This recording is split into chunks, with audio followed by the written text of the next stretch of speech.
So, the last couple of videos we've been reading Harry Potter and the Philosopher's Stone. In the last one we had started chapter 2, where Harry is on the way to the zoo with the Dursleys and Dudley's friend Piers. So we are going to continue this chapter this evening. Okay. While he drove, Uncle Vernon complained to Aunt Petunia. He liked to complain about things, people at work, Harry, the council, Harry, the bank, and Harry were just a few of his favorite subjects. This morning, it was motorbikes. Roaring along like maniacs, the young hoodlums, he said, as a motorbike overtook them. I had a dream about a motorbike, said Harry, remembering suddenly. It was flying. Uncle Vernon nearly crashed into the car in front. He turned right around in his seat and yelled at Harry. His face like a gigantic beetroot was with a mustache. Motorbikes don't fly. Dudley and Piers sniggered. I know they don't, said Harry. It was only a dream. But he wished he hadn't said anything. If there was one thing that the Dursleys hated even more than him asking questions, it was his talking about anything, acting in a way it shouldn't.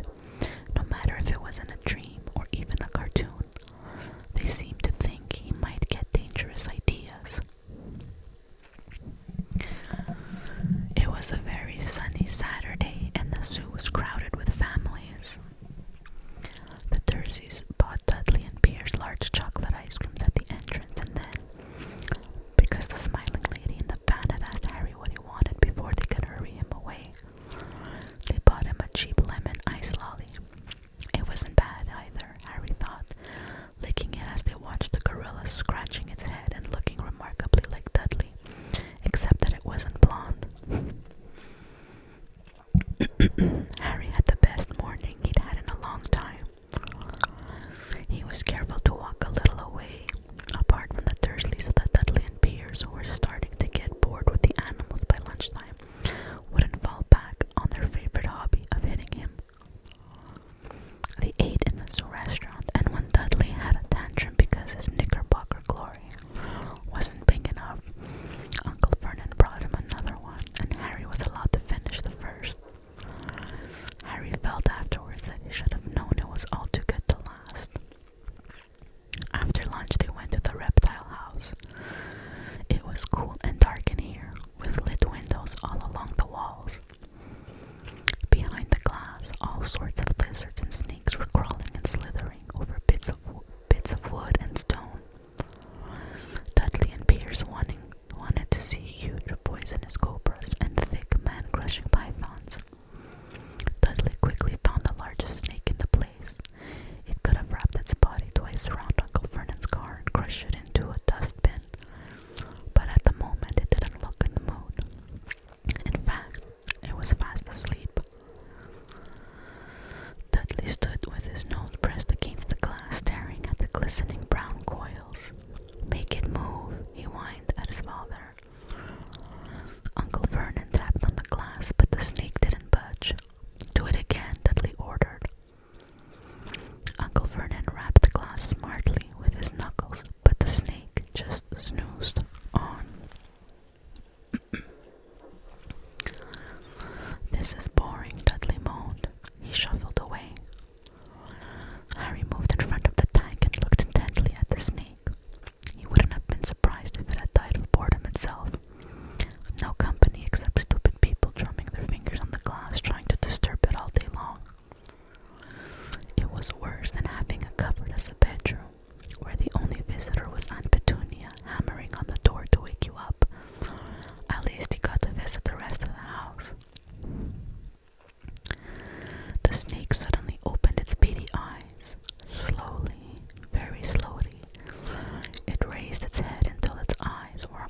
one second, Piers and Dudley were leaning right up close to the glass.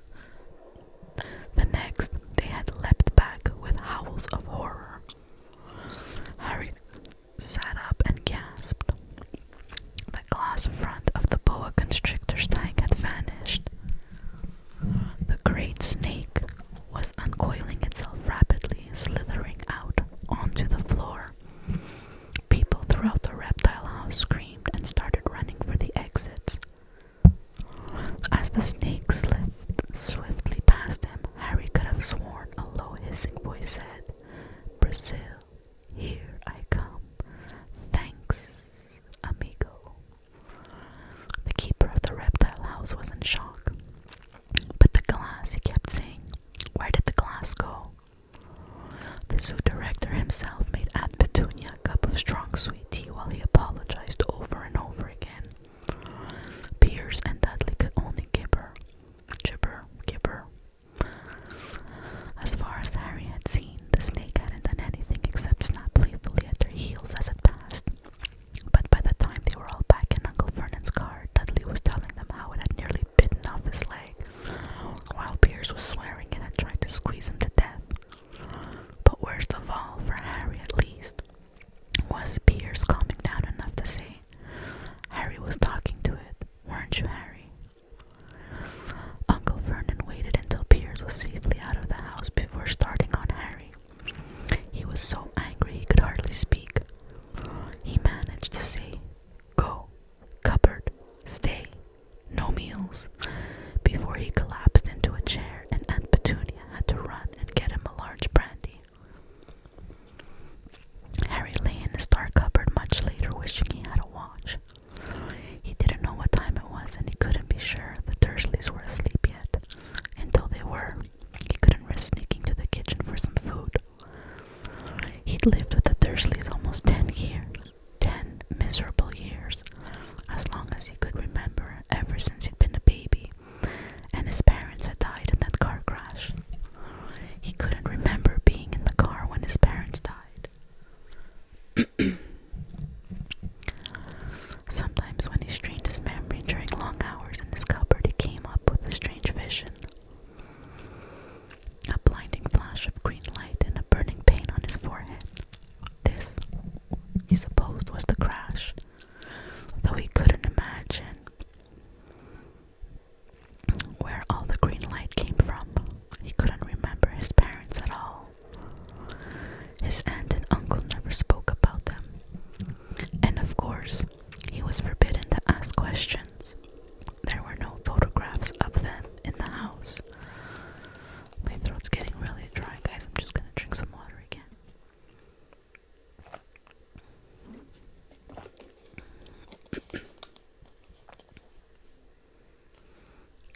Okay. When he had been younger, Harry had dreamed and dreamed of some unknown relation coming to take him away. But that it had never happened. The Dursleys were his only family. Yet sometimes he thought, or maybe hoped, that strangers in the street seemed to know him. Very strange strangers they were too. A tiny man in a violet top hat had bowed to him once while shopping with Aunt Petunia and Dudley. After asking Harry furiously if he knew the man, Aunt Petunia had rushed him out of the shop without buying anything. A wild-looking old woman dressed all in green had waved merrily at him once on a bus. A bald man in a very long purple coat had actually shaken his hand in the street the other day, and then walked away without a word. The weirdest thing about all these people was the way they seemed to vanish the second Harry tried to get a closer look. At school, Harry had no one. Everybody knew that Dudley's gang hated that odd Harry Potter in his baggy old clothes and broken glasses, and nobody liked to disagree with the Dudley's gang. And that ends chapter 2. Since we still have some time this evening, let's begin chapter 3. The letters from no one. The escape of the Brazilian boa constrictor earned Harry his longest ever punishment. By the time he was allowed out his cupboard again. The summer holidays had started, and Dudley had already broken his new cinema camera, crashed his remote control aeroplane, and first time on his racing bike knocked down old Mrs. Fig as she crossed Privet Drive on her crutches. Harry was glad school was over, but there was no escaping Dudley's gang, who visited the house every single day. Piers, Dennis, Malcolm, and Gordon were all big and stupid, but as Dudley was the biggest and stupidest of the lot, he was the leader. The rest of them were all quite happy to join in Dudley's favorite sport, Harry hunting. This was why Harry spent as much time as possible out of the house, wandering around and thinking about the end of the holidays where he could see a tiny ray of hope. When September came, he would be going off to secondary school, and for the first time in his life he wouldn't be with Dudley. Dudley had a place at Uncle Vernon's old school, Smeltings. Piers Polkiss was going there too. Harry, on the other hand, was going to Stonewall High, the local comprehensive. Dudley thought this was very funny. They stuffed people's heads down the toilet first day at Stonewall, he told Harry. Want to come upstairs and practice? No thanks, said Harry. The poor toilets never had anything as horrible as your head down it. It might be sick. Then he ran before Dudley could work out what he'd said. One day in July, Aunt Petunia took Dudley to London to buy his Smeltings uniform, leaving Harry at Mrs. Fig's. Mrs. Fig wasn't as bad as usual. It turned out she'd broken her leg tripping over one of her cats, and she didn't seem quite as fond of them as before. She let Harry watch television and gave him a bit of chocolate cake that tasted as though she'd had it for several years. That evening, Dudley paraded around the living room for the family in his brand new uniform. Smelting boys wore maroon tailcoats, orange knickerbockers, and flat straw hats called boaters. They also carried knobbly sticks used for hitting each other while the teachers weren't looking. This was supposed to be good training for later life. As he looked at Dudley in his new knickerbockers, Uncle Vernon said gruffly that it was the proudest moment of his life. Aunt Petunia burst into tears and said she couldn't believe it was her ickle Dudleykins. He looked so handsome and grown up. Harry didn't trust himself to speak. He thought 2 of his ribs might already have cracked from trying not to laugh. There was a horrible smell in the kitchen the next morning when Harry went in for breakfast. It seemed to be coming from a large metal tub in the sink. He went to have a look. The tub was full of what looked like dirty rags swimming in grey water. What's this? He asked Aunt Petunia. His lips tightened as they always did if he dared to ask a question. Your new school uniform, she said. Harry looked in the bowl again. Oh, he said. I didn't realize it had to be so wet. Don't be stupid, snapped Aunt Petunia. I'm dyeing some of Dudley's old things grey for you. It'll look just like everyone else's when I'm finished.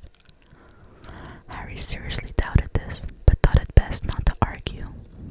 He sat down at the table and tried not to think about how he was going to look on his first day at Stonewall High. He looked like he was wearing bits of old elephant skin, probably. Dudley and Uncle Vernon came in, both with wrinkled noses because of the smell from Harry's new uniform. Uncle Vernon opened his newspaper as usual, and Dudley banged his smelting stick, which he carried everywhere, on the table. They heard the click of the letterbox and flop of letters on the doormat.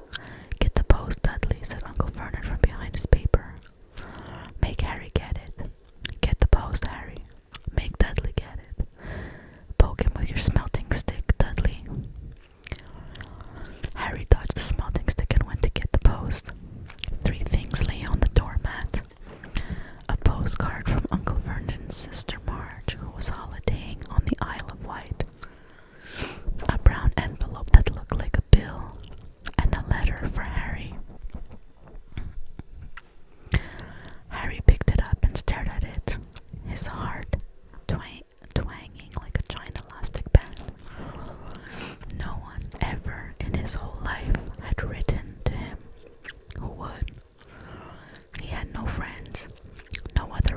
gifts. He didn't belong to the library, so he never even got rude notes asking for books back. Yet here it was, a letter, addressed so plainly there could be no mistake. Mr. H. Potter, the cupboard under the stairs, 4 Privet Drive, Little Winging, Surrey. The envelope was thick and heavy, made of yellowish parchment, and the address was written in emerald green ink. There was no stamp. Turning the envelope over, his hand trembling, Harry saw a purple wax seal bearing a coat of arms, a lion, an eagle, a badger, and a snake surrounding a large letter H. "Hurry up, boy," shouted Uncle Vernon from the kitchen. "What are you doing, checking for letter bombs?" He chuckled at his own joke. Harry went back to the kitchen, still staring at his letter. He handed Uncle Vernon the bill and the postcard, sat down, and slowly began to open the yellow envelope. Uncle Vernon ripped open the bill, snorted in disgust, and flipped over the postcard. "March is ill," he informed Aunt Petunia. "Ate a funny whelk." "Dad," said Dudley suddenly. "Dad, Harry's got something." Harry was on the point of unfolding his letter, which was written on the same heavy parchment as the envelope, when it was jerked sharply out of his hand by Uncle Vernon. "That's mine," said Harry, trying to snatch it back. "Who would be writing to you?" sneered Uncle Vernon, shaking the letter open with one hand and glancing at it. His face went from red to green faster than a set of traffic lights. And it didn't stop there. Within seconds, it was the grayish white of old porridge. "Petunia!" he gasped. Dudley tried to grab the letter to read it, but Uncle Vernon held it high out of his reach. Aunt Petunia looked curiously and read the first line. For a moment, it looked as though she might